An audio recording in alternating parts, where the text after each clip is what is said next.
नमस्ते दोस्त, आप लोग को स्वागत करती हूँ अपने यूट्यूब चैनल पर। आपके सामने एक नाच गीत सुनाने जा रही हूँ। मुझे अच्छा लगा तो हमारी वीडियो को लाइक सब्सक्राइब शेयर जरूर करिएगा। कमेंट में बताइएगा कि हमारा गीत कैसा लगा।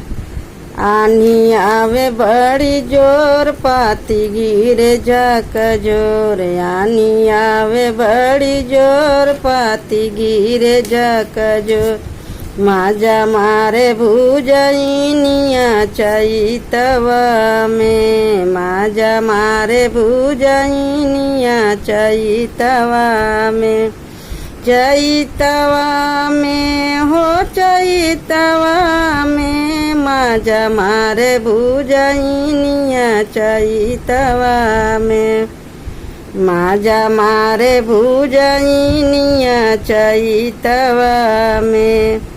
सासू जइहरी सियाई उन्ने ले बोहम मनाई, सासू जइहरी सियाई उन्ने ले बोहम मनाई, खोलबो ज्ञान का गठरिया चैतवा में, खोलबो ज्ञान का गठरिया चैतवा में, चैतवा में हो चैतवा में, खोलबो ज्ञान का गठरिया चैतवा में।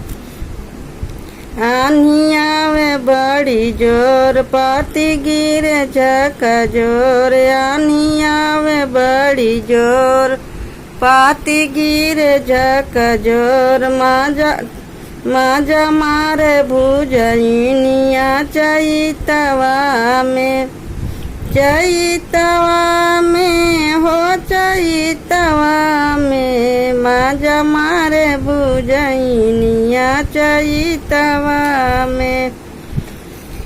जेठनी जइहरी सियाई उनके ले बोहम मनाई, जेठनी जइहरी सियाई उनने ले बोहम मनाई, खोलबो ज्ञान का गठरिया चैतवा में, खोलबो ज्ञान का गठरिया चैतवा में, चैतवा में हो चैतवा में, खोलबो ज्ञान का कुल का गठरिया चैतवा में।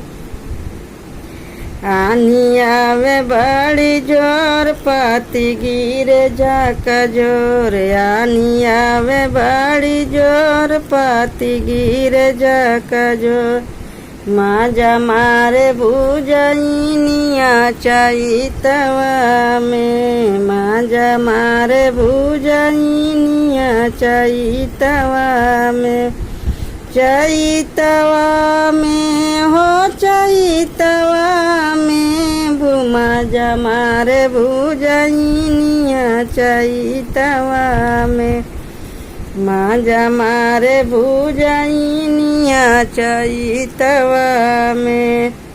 ननदी जइहरी सियाई उन्ने ले बोहम मनाई, ननदी जइहरी सियाई उन्ने ले बोहम मनाई,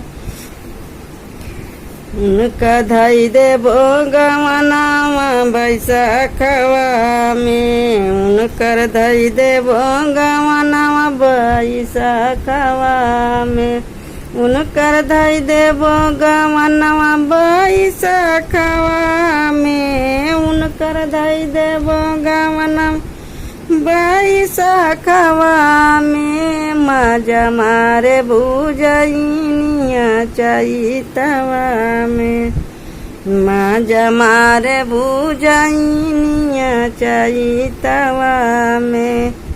आनी आवे बड़ी जोर पाती गिरे झक जोर, आनी आवे बड़ी जोर पाती गिरे झक जोर, माजा मारे भुजैनिया चैतवा में, माजा मारे भुजैनिया चैतवा में।